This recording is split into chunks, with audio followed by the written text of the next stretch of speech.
It also means there's another part of this job description, and this is where I would take everything away and I would bring it back to you for just a minute. Because I would say this is the part where I think it's huge for you to think in terms of, and that's, at the end of the day, one of the reasons why you're in their life is because this can become personal in a way, and you've got to make it personal.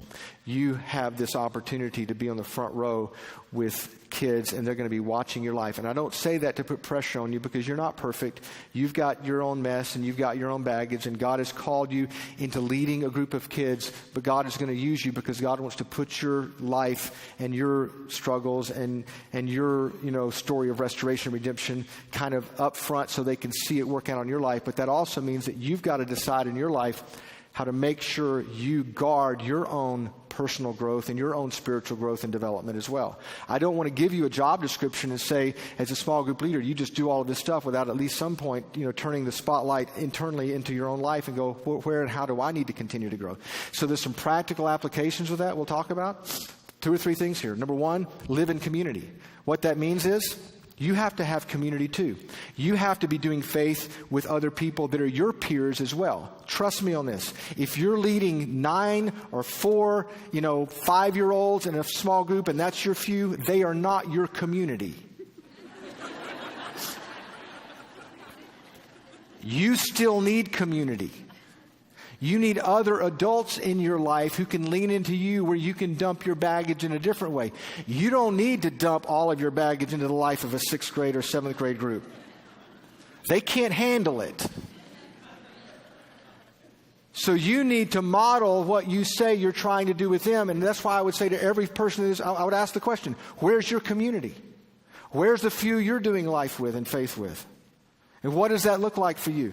You have to live in community. You have to set priorities. This is a great opportunity for them to look into your personal life and see how you prioritize, because some of these kids may not have role models that are keeping their priorities straight. This is why, as a husband or as a wife leading a small group, they can see your marriage. Or why, as a parent leading your children, they can see the priority you make your children. There's just some practical sense things here. I mean, for example, there are times where your priorities may compete with your commitment to your few. And that's okay, because it's a way to demonstrate to them your priorities. There should never be a moment where you have this conversation with your 7th, 9th grade boys. Well, guys, I wanted to go to a movie with you tonight, even though it was my anniversary, because I felt like I really wanted to hang out with you guys instead of my wife.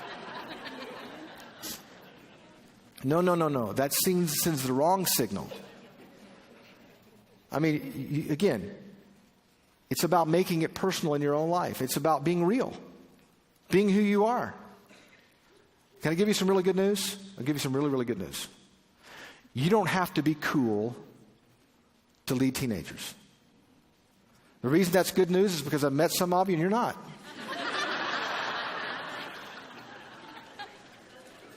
But the best small group leaders in the lives of teenagers are not the coolest people I've ever met. They're people who are real. I wish I could introduce you to a guy named Bob. He's 80 years old. Bob has led, I think, middle school boys for like 30, 40 years. We gave him an Orange Award at Orange Conference a few years ago because we wanted Bob to know that he is the goal. Someone who, trust me, I've seen the way he dresses. There's nothing cool about him. But the boys he's led know that he cares about them and he loves them, and they have a place to belong to someone who believes in them.